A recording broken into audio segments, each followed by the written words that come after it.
साथियों नमस्कार। आज हम जानेंगे टैली में रिसीप्ट वाउचर के विषय में। पिछले वीडियो में हमने आपको रिसीप्ट वाउचर में कुछ एंट्रीज बताई थी। आज हम यहाँ पे देखेंगे, जैसा कि पिछले वीडियो में हमने आउटस्टैंडिंग बकाया की प्राप्ति यहाँ तक का पूरा जानकारी दिया था आपको। आज हम बात करेंगे पर्सनल लोन पर ब्याज। मान लीजिए कि आपने किसी को, कोई पर्सन है जिसको आपने पर्सनल लोन दे रखा है और उसने आपको लोन पर ब्याज दिया, तो कैसे आप एंट्री करेंगे वो देखिए। सबसे पहले हम यहाँ पे ऊपर क्या करेंगे, एस या बैंक अकाउंट, हीडर अकाउंट, जैसा कि हमने रूल यहाँ पे आपको इसका बता ही दिया है, पूरा का पूरा रूल आप देख सकते हैं कि हीडर अकाउंट में कैश या बैंक अकाउंट ही शामिल होगा। फिर उसके बाद अब यहाँ पे लोन लेने वाला कौन है, तो मान लीजिए जैसे हमने यहाँ पे कर रखा एस मिश्रा करके, मान लीजिए एस मिश्रा है। अच्छा, अब इनका लेजर क्या बनाया हमने, तो इनका लेजर अगर आप देखना चाहें तो मैं आपको लेजर दिखा दूं इनका। चलिए हम यहाँ पे क्रिएट करके दिखा दें कैसे बनेगा। क्रिएट करते हैं, मान लीजिए कि आपने कोई भी नाम दे दिया और यहाँ पे देखिए इसका जो नाम वो होगा, अंडर ग्रुप होगा, वो क्या होगा, लोन एंड एडवांस। क्योंकि यहाँ पे अगर आप देखें तो आपने अगर कोई पर्सनल लोन ले रखा है तो उस पर जो ये देखिए यहाँ पे लोन एंड एडवांस, जैसे कोई व्यक्ति ने पर्सनल लोन लिया है तो व्यक्ति के द्वारा अगर लिया गया पर्सनल लोन है तो देखिए जैसे एस कुमार यहाँ पे दिया मैंने, तो एस कुमार में पर्सनल लोन है, तो यहाँ पे इस तरीके से आ जाएगा। अब हम यहाँ पे बात करें तो ये हमने बना दिया। चलिए एस मिश्रा को हमने लोन दिया था कितना, 30,000 रुपए, इंटर। अब उसके बाद फिर अब यहाँ पे इस लोन पर इन्होंने इंटरेस्ट वापस किया, तो एक लेजर होना चाहिए इंटरेस्ट पेड ऑन लोन, एक लेजर ये भी बनना चाहिए। इस लेजर में हम कौन सा ग्रुप बनाएंगे तो वो भी आप देख लीजिए कि हम करते हैं, यहाँ पे आपको दिखा दें इंटरेस्ट पेड ऑन लोन, ये देख लीजिए, तो इसमें इनडायरेक्ट एक्सपेंस होगा।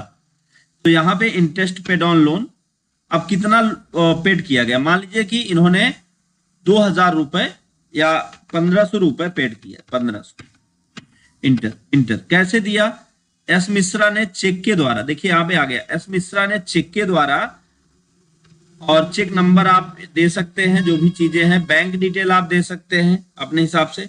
अब यहाँ पे आप किस तरह से टिप्पणी लिखेंगे, जैसे हम लिख सकते हैं एस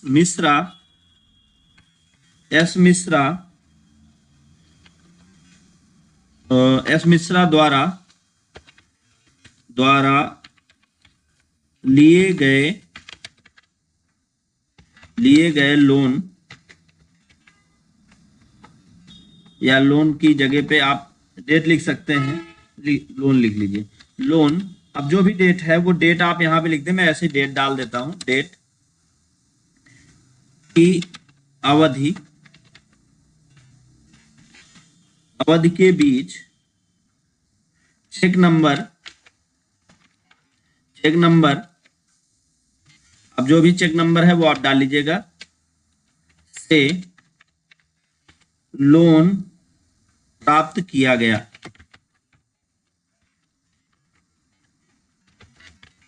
अगर ये आपको इंग्लिश में लिखना है आप इंग्लिश में लिख लीजिएगा, हिंदी में लिखना है आप हिंदी में लिख लीजिएगा, वो आपको समझ में आना चाहिए। अब इंटर करेंगे, ये रिसीप्ट वाउचर का एक एग्जांपल क्लियर। नेक्स्ट अगर हम बात करें, यहाँ पे जो अगला एग्जांपल है वो क्या है, लाभ में इक्विटी म्यूचुअल फंड की बिक्री। अब लाभ में इक्विटी म्यूचुअल फंड की अगर आप बिक्री कर रहे हैं तो उसके लिए आपको कैसी एंट्री करनी होगी वो देखिए। तो सबसे पहले तो हीडर अकाउंट पर हमें क्या करना होगा, यहाँ पे बैंक अकाउंट हम सिलेक्ट करते हैं HDFC, ये बैंक के माध्यम से मान लीजिए बैंक में ही हमारा फंड जा रहा है। अब दूसरा हमें क्या करना है, यहाँ पे एक लेजर तैयार करना होगा जो म्यूचुअल फंड का हो। तो मैंने यहाँ पे देखिए एक म्यूचुअल फंड का लेजर तैयार कर रखा है, रिलायंस म्यूचुअल फंड। अच्छा, इसमें लेजर हमने क्या बना रखा है, इसमें ग्रुप क्या दे रखा है, ये सारी चीजें आपको पिछले वीडियो में मिल जाएंगी, आप वहां पे देख लीजिएगा। अब फिर हम यहाँ पे क्या करते हैं, मान लीजिए कि आपने 5,000 का म्यूचुअल फंड खरीदा था। अब फिर आप क्या करते हैं, उसमें 1,000 या 2,000 का प्रॉफिट लेके आप इसको सेल आउट करते हैं। तो यहां पर आपको एक और लेजर क्रिएट करना होगा, चूंकि कुछ म्यूचुअल फंड आपने कुछ समय में ही बेचा, तो यहां पे आप लिख सकते हैं शॉर्ट टर्म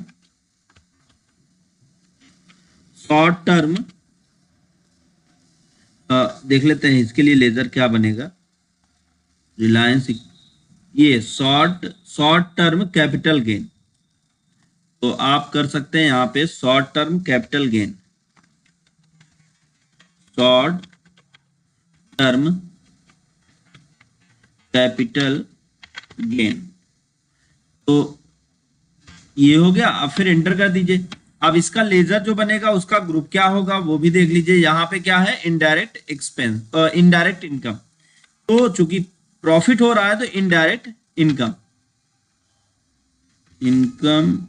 इनडायरेक्ट इनकम। अब इंटर करते हैं, इंटर करके आपका जो भी अपने हिसाब से लेजर इसको बना लीजिएगा। मैंने लेजर बनाना ऑलरेडी बता रखा है। अब मान लीजिए यहाँ पे आपने 2000 का प्रॉफिट लेके बेचा, तो आप लिख सकते हो। अब इंटर, फिर यहाँ पे कहां से, रिलायंस म्यूचुअल फंड से आया है, तो वो आप यहाँ पे डिटेल दे दीजिए। अब फिर इंटर कर दीजिए। अब उसके बाद आपको अगला काम क्या करना है, यहाँ पे टिप्पणी लिखनी है। किस दिन किस तारीख को आपने खरीदा और कितने में खरीदा और कितना प्रॉफिट लेके आपने बेचा, ये आप ऐसे यहाँ पे लिख देंगे जैसा अभी आपने पीछे देखा। तो इस तरीके से लिख के आप इंटर कर देंगे और ये आपका दूसरा एग्जाम्पल क्लियर हो जाएगा। अब हम नेक्स्ट एग्जाम्पल की अगर बात करें, यहाँ पे लाभ में इक्विटी शेयर की बिक्री। तो लाभ में इक्विटी शेयर की बिक्री जब होगी, लाभ में इक्विटी शेयर की बिक्री, तो सेम ऐसे ही होगा। यहां पे आपको कुछ करना नहीं है। लाभ में इक्विटी शेयर की बिक्री होगी तो अब यहां पे आपको बैंक अकाउंट सेलेक्ट करना है और बैंक अकाउंट सेलेक्ट करने के बाद फिर आपको क्या करना है, सेम वही स्पेस। अब इक्विटी शेयर आपको बनाना है। यहाँ पे आपने किसका इक्विटी शेयर खरीद रखा है, अब वो आप बना लीजिए यहाँ पे। अब मान लीजिए कि इक्विटी शेयर का कोई लेजर यहाँ पे बनाया है कि नहीं, देख लीजिए आप। अगर इक्विटी शेयर का लेजर नहीं है तो आप क्रिएट कर लीजिए। यहाँ पे हम कर देते हैं इक्विटी शेयर। तो अब यहाँ पे इक्विटी शेयर के लिए हमें क्या लगाना है, तो यहाँ पे आप वो भी आप देख सकते हैं। ये देखिए किसका, जैसे BRPL इक्विटी शेयर, तो इन्वेस्टमेंट एंड शेयर है, तो आप इसको ले सकते हैं। या और कहीं है इक्विटी शेयर, ये रिलायंस का इक्विटी शेयर है, तो आप यहाँ पे म्यूचुअल फंड भी कर सकते हैं। चूंकि म्यूचुअल था और यहाँ पे इन्वेस्टमेंट एंड शेयर होगा, तो आपको क्या करना है, आप यहाँ पे इन्वेस्टमेंट एंड शेयर को सेलेक्ट कर लीजिए। इन्वेस्टमेंट को ये ले लिया हमने, इंटर, फिर इंटर। इस तरह से आप आगे बढ़ जाइए। अब मान लीजिए कि यहाँ पे हमने कितने का शेयर खरीदा था, इक्विटी शेयर 7000 रुपए का, इंटर कर दीजिए, इंटर कर दीजिए। अब आपने कितने प्रॉफिट में बेचा, तो यहाँ पे आपको फिर से शॉर्ट टर्म कैपिटल गेन करना होगा। अब फिर यहाँ पे कितना प्रॉफिट लेके बेचा, मान लीजिए 1500 प्रॉफिट लेके बेच लिया, तो आप 1500 देके आप इंटर कर दीजिए। बाकी सारी चीजें वैसे ही रहेंगी, एक्स्ट्रा आपको कुछ करने की जरूरत नहीं। यहाँ पे फिर आपको लिख देना है कि हमने इक्विटी शेयर खरीदा जिसमें हमको इतना प्रॉफिट हुआ, हमने इस प्रॉफिट में बेच लिया। तो इस तरह से आप रिसीव वाउचर की एंट्री कर सकते हैं। अभी रिसीव वाउचर में कुछ एग्जांपल और भी हैं, जैसे हम चल के देखते हैं वो भी।